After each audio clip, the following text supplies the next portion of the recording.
This is a thrill. Diane Lane is here. Diane, it's great to see you. So nice to join you. Thank you for inviting me. Yeah, you were a big hit at our festival. That was the highlight of my life. Believe me, it was the highlight of many people's lives who were there, so that was terrific. You came on the festival to talk about A Little Romance here as part of our series Making Change, which examines influential, significant political movies culled from a list from the New Republic, the 100 most significant political films of all time. Diane came up with a movie, comes in at number 54 from 1997, Wag the Dog.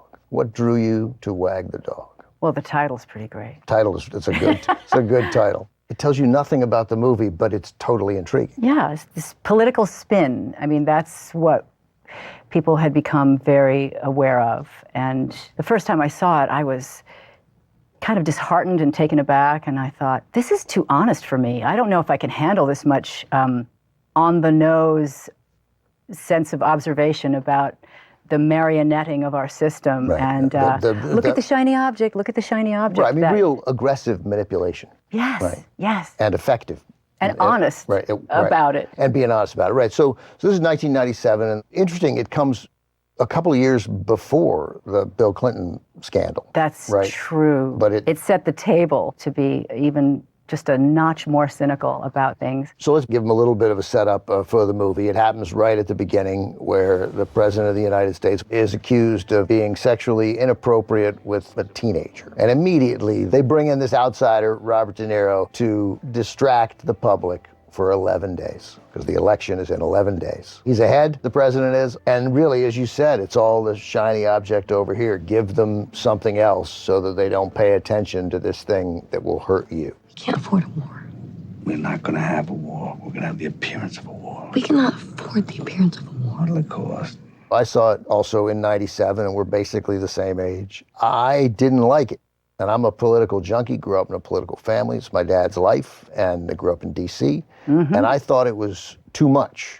Was the humor offensive? Yeah, the satire was too unrealistic to me at the time that I saw it. I just didn't feel like, okay, this couldn't happen. A little suspended disbelief. That's right, but yes. Now it resonates in a very meaningful way, and I went from thinking I didn't like it to 27 years later. But that's what I love about the movies, and that's what I love about TCM, is that, you know, when you see a film for the first time, and then you see a film for a second time, and if you're lucky enough, you see a film for a third time, it's almost like three different experiences. And obviously, what changed in that experience was my perspective and the layers of my availability to the subtleties of the story and seeing the twists and turns and noticing things I didn't even notice the first time. I love that about movies. Right, and now I want Barry Levinson, who directed it, and it's a script co-written by Hilary Henkin and David Mamet. I can't believe I've passed up all these opportunities I had to interview David Mamet about. Hey, I mean, how great was Wag the Dog? How smart? How did you know all this then? It's fun and it breezes along, but it is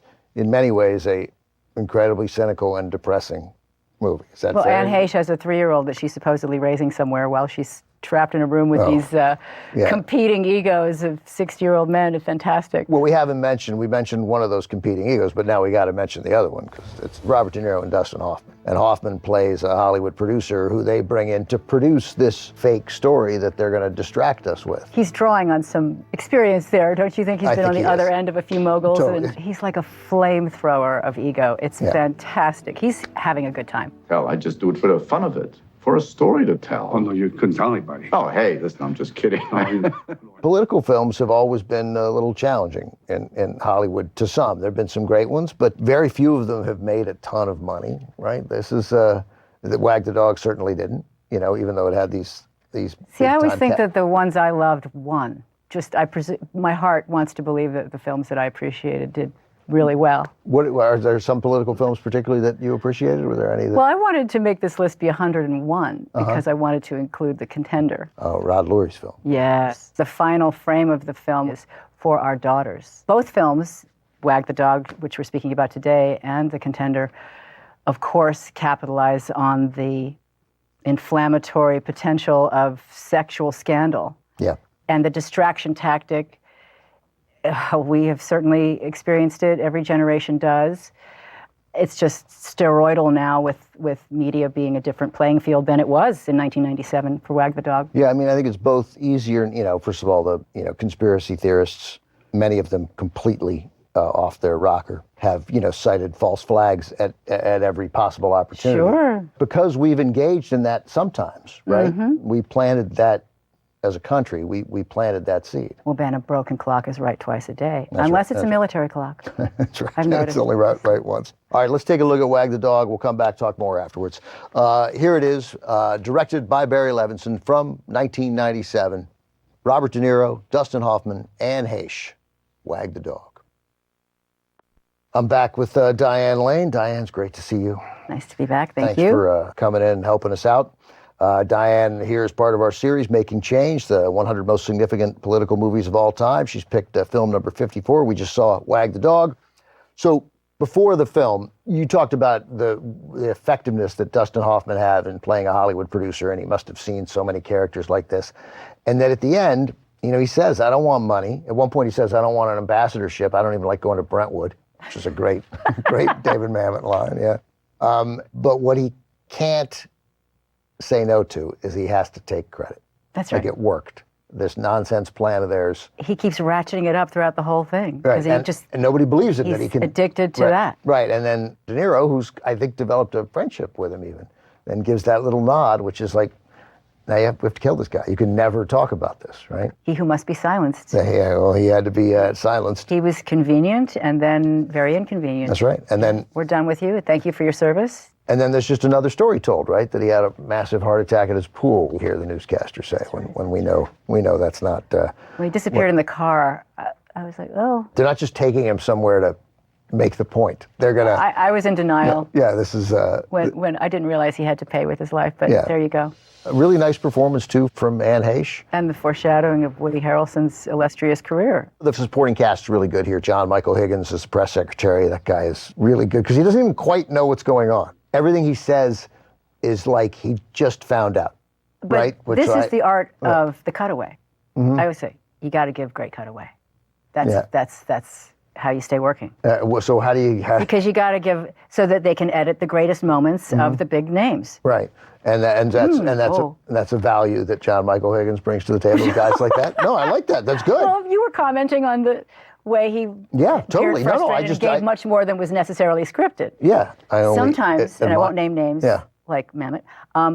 There'll be so much description given that you're, and yet you have this monosyllabic word to say. Right. And you say, excuse me, how am I supposed to infer this entire paragraph with this one response?